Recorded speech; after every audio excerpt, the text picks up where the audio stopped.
Morning. My name is Richard Hudson, Chairman of the NRCC. I'm here to tell you it's morning again in America. On Election Day, Americans sent a clear message to reject the consequences of Democrat control. They said they couldn't afford the basics for their families' needs. They didn't feel safe in their communities. Their values were under attack. Joe Biden, Kamala Harris, Keith Jeffries, and extreme House Democrats were the cause. Donald Trump and House Republicans are the solution. That's why voters delivered House Republicans a majority that sent Donald Trump to the White House in a landslide. I'm proud to have led the NRCC to achieve this victory. Even after Democrats spent $550 million spreading lies about House Republicans, we went on offense and flipped seats from Pennsylvania to Michigan to Colorado and beyond. The American people saw through the Democrat lies because Republicans had better candidates and a better message about what we would do to improve their daily lives. So it was my honor to lead our successful effort to hold the House at the NRCC. I didn't do it alone. House Republicans bought into the plan. We had record member participation from across our conference, and our entire incredible leadership team worked together to make it happen. I'm especially grateful to our team leader, Speaker Mike Johnson, whose dauntless energy and hard work are the reason we're here, raising $27 million directly to the NRCC and traveling to countless cities in over 24 states to help our candidates.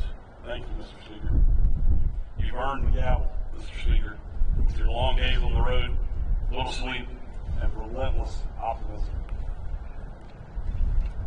Now, with Donald Trump as president, Mike Johnson as Speaker, and a new Senate majority, Republicans will have unified government in Washington for the first time since the beginning of President Trump's first term.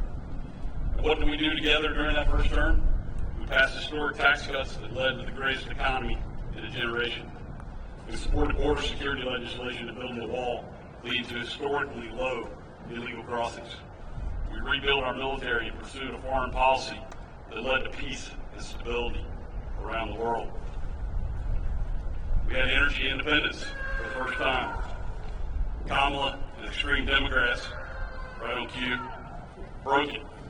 You broke it. Now Republicans have a mandate to fix it. If we deliver on the promises we campaigned on, I'm confident the American people will reward our success. I'm ready to get back to work. Let's get it done. And now I'd like to introduce our Majority Whip, Mr. Tom Emmer. I guess he's happy that I'm going to speak. You don't get that every day, Mike. Well, that's it. That is true. 1 week ago today, Americans elected a Republican president, a Republican Senate, and a Republican House with a mandate for change.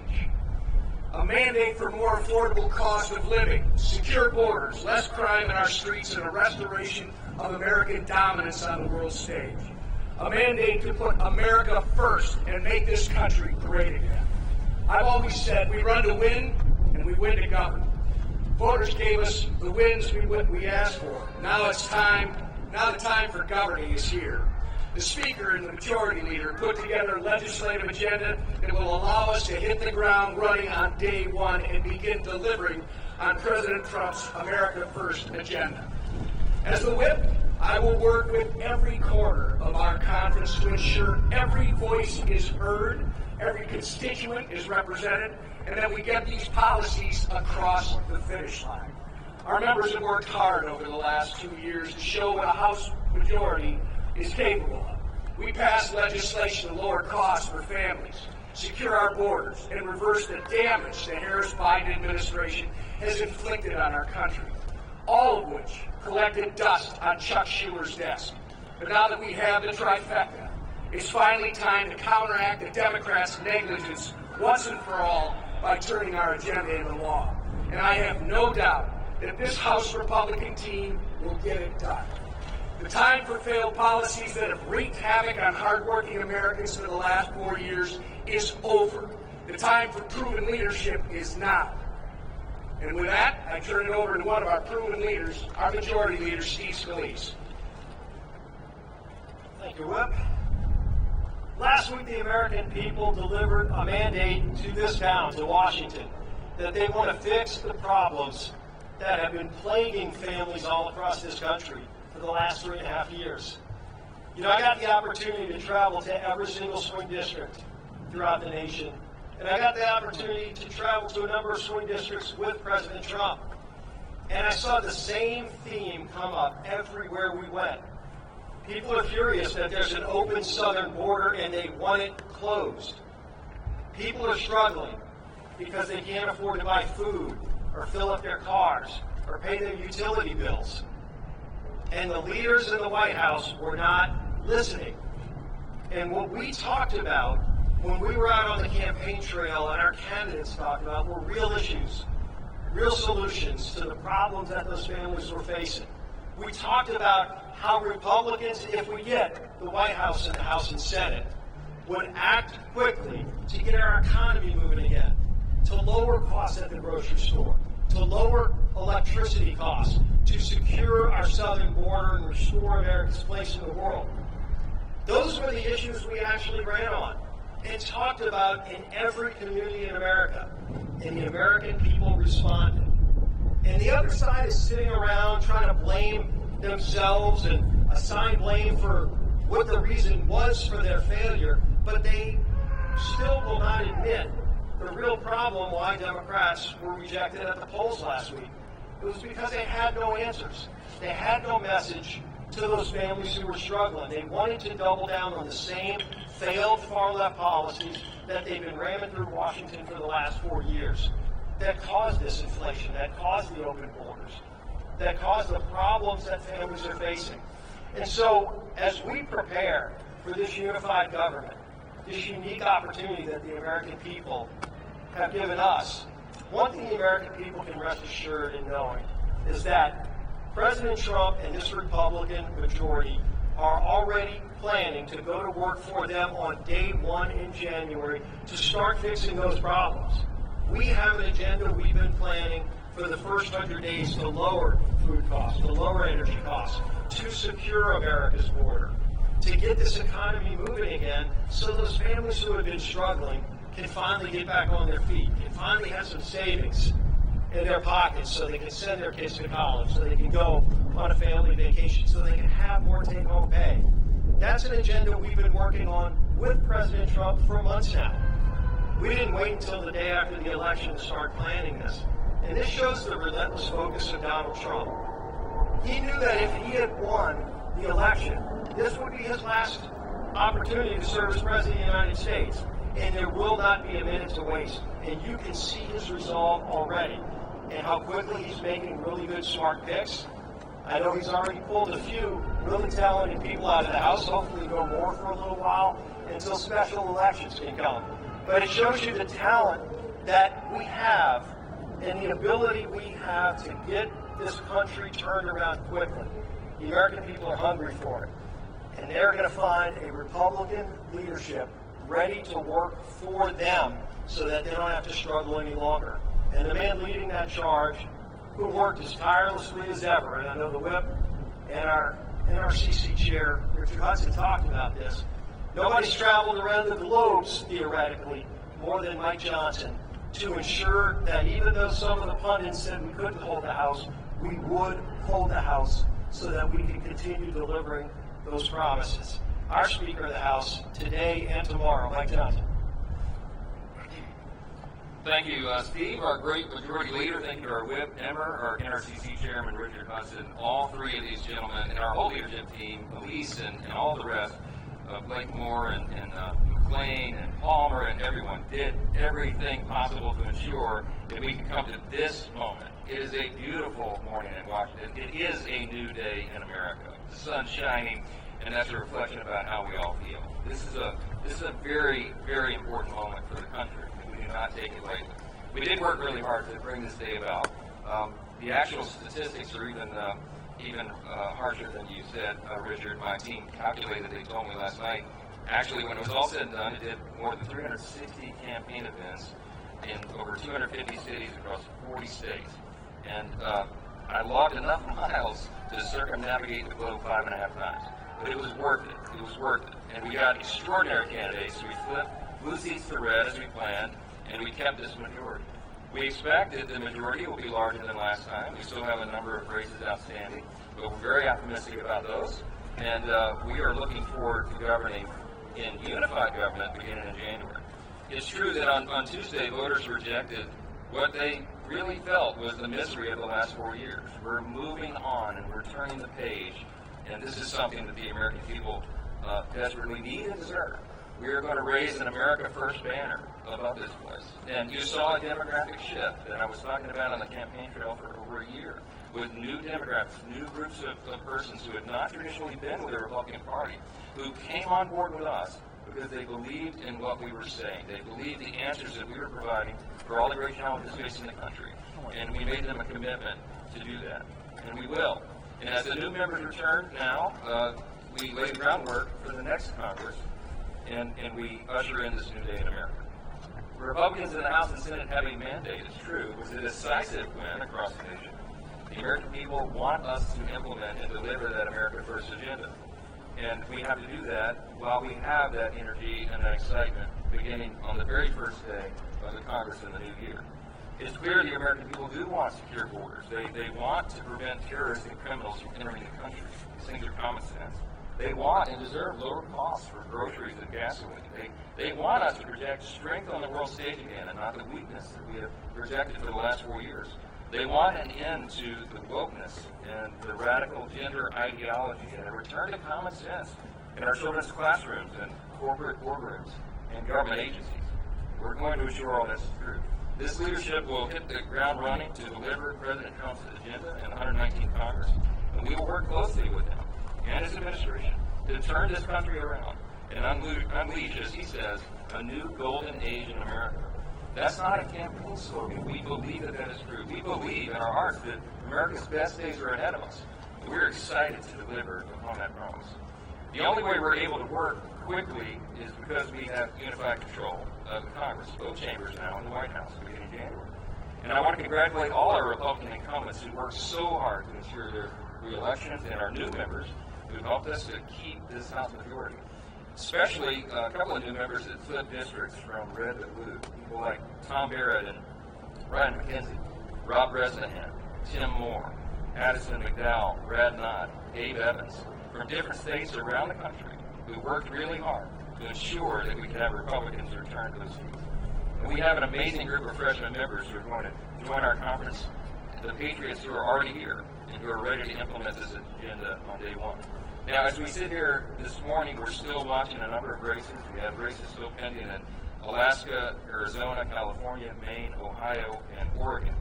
And we're going to ensure that every single legal vote is counted in those races. So while we're completing the work of this Congress, we're shifting gears and preparing for the next Congress. We're also still in campaign mode in some sense and awaiting the final outcome of these races. Looking ahead over the past year, I've been working with our committee chairs and our Senate colleagues to lay the groundwork for this America First agenda. It will grow our economy and reduce inflation. It will secure our borders. We will restore America's energy dominance once again. We'll implement educational freedom, and we will drain the swamp. And that's just the beginning of the agenda. This leadership team standing behind me has been preparing for this moment, and we are ready to deliver on America's mandate in the next Congress. When President Donald Trump won the presidency in 2016, we all look back and recognize that the Republican Party was not fully prepared for that moment, and precious time was wasted in the beginning of that Congress. I know it well because that was my freshman year in Congress. We began in 2017. We are not going to make those mistakes again. We will be ready on day one. We are prepared this time. And as we wind down the 118th Congress, we'll be ready to take the ball and run full speed in the 119th Congress that begins in January. With that, if you have any questions, we have them. Mr. Speaker. Chad. Thank you. With Forbes and Stefanik leaving release last night about this, you guys alluded to it kind of on the edge and how they seem to do. And you communicate with the administration and say, look, we're going to be right on the edge. We have people who are out sick every day. can't lose these things if you didn't get more members from the House. Yes, President Trump and I have talked about this multiple times a day for the last several days. We have an embarrassment of riches. We have a really talented Republican Congress. We've got really competent, capable people here. Many of them could serve in really important positions in the new administration. But President Trump fully understands and appreciates the math here, and it's just a numbers game. We believe we're going to have a larger majority than we had last time. It's too early to handicap it, but we're optimistic about that. But every single vote will count, because if someone gets ill or has a car accident or a late flight on their plane, then it affects the vote from the floor. So I think he and the administration are well in tune to that. I don't expect that we will have more members leaving, but I'll leave that up to him. But yes, are we talking about it? Yes, all the time, and he fully appreciates that. Mr. Speaker. Yes, ma'am. Go ahead.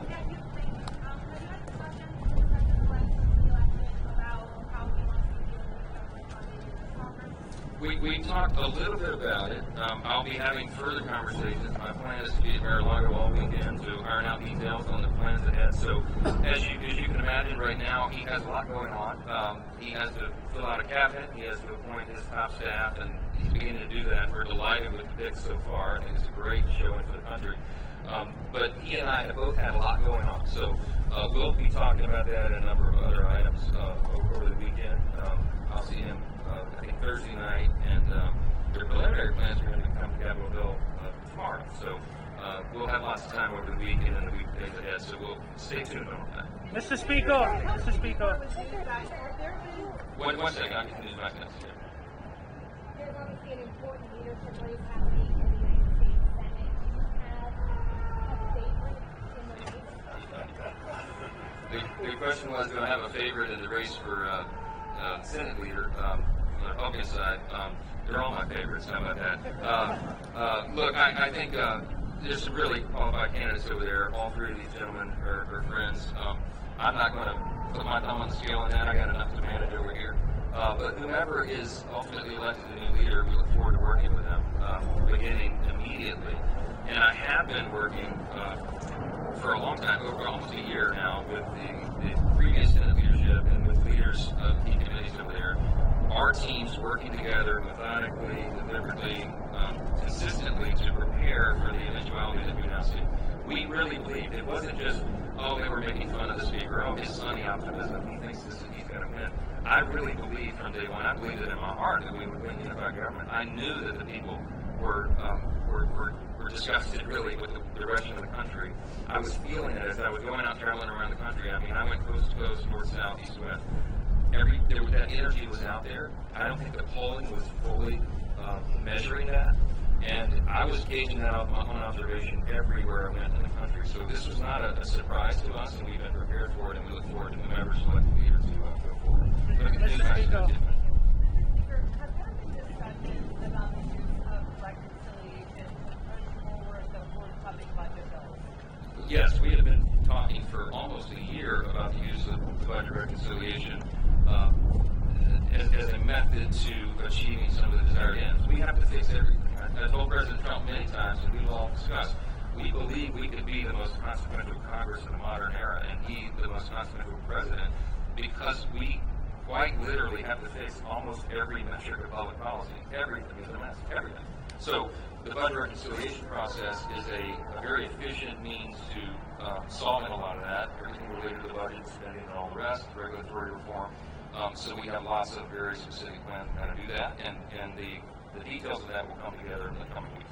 Mr. Speaker. Mr. Speaker, since you've raised this, can you tell us a little bit more about what you expect from the president's legislation coming here to the Hill? What's on the agenda? Well, I'll say the tentative, I didn't intend to break this as news this morning, but as I said, I invited, President Trump is going to meet with President Biden at the White House. And so it was suggested, in fact, I think he said it first before I did, but that he wanted to come and visit with House Republicans. So we're working out the details of him gathering with us potentially tomorrow morning before he goes to the White House. And that would be a great meeting and a moment for all of us. There's a lot of excitement, a lot of energy here. We're really grateful for President Trump leaving it all on the field to get reelected. He quite literally did. I mean, they scheduled him almost every hour of every day for months on end. And he did that. And that's what inspired his stamina, inspired so many of our candidates and incumbents around the country to go and get more and do more and lead more on the field because he was doing it. And I think the American people appreciate that. I think that's reflected in the mandate that he was given winning the popular vote and the electoral college decisively. And we're excited about that and celebrate that moment with him. He certainly deserved it. Mr. Speaker. Are Republicans drafting a plan to get rid of the Department of Education? Has this been discussed with the president-elect? It is something he has suggested on the campaign trail. We're not going to get into any details about any specifics with regard to reforms in specific departments yet. There's lots of ideas on the table, but we got to work together, build consensus, work in coordination with the Trump administration on the order of the reforms and how we do it. So I'm not yet ready to give you details on that, but you can stay tuned. Maybe one more. Mr. Speaker. You were very concerned about non-citizen voting. What's your assessment of the impact that non-citizens had on this election? Well, look, the mantra and what we said at the rallies and what President Trump was apt to say all the time is we had to make it too big to rig, and we did. But we know for a fact, it is a fact, that non-citizens voted in some places around the country because they were signing up to vote and they were defying federal law, but the states were not enforcing the requirement that there be proof of citizenship before they signed. So I am grateful to tell you, and I said this on the campaign trail for a year, that I had confidence that because of the chaos that was related to the 2020 election, most of the states got busy. To their credit, the legislatures in the states got busy and passed legislation to shore up their systems in states around the country. I mean, there were hundreds of pieces of legislation that were passed, duly enacted, signed into law by the governors, that shored up those systems to make sure they would be more secure. There were a few states we were still concerned about, but I'll tell you, because of the attention that was given to it, you had eyes on those elections very closely. You had lawyers ready and prepared to run and file injunctions in district courts when necessary, and they did. You had poll watchers and precinct captains, and some of those are still working right now. There will be recounts in a couple of these races that will be very closely monitored. I'm happy to report to you that because of all the emphasis we placed on that, and because of all the attention the American people put on it, that I think we were able to limit to a high degree the amount of fraud and irregularity and many of the things that concern all Americans after 2020. So that's a good sign. It's another hopeful reason, another thing to celebrate about our new day in America. So thank y'all for being here this morning. We're really grateful to get to work, and that starts right now. Thank you.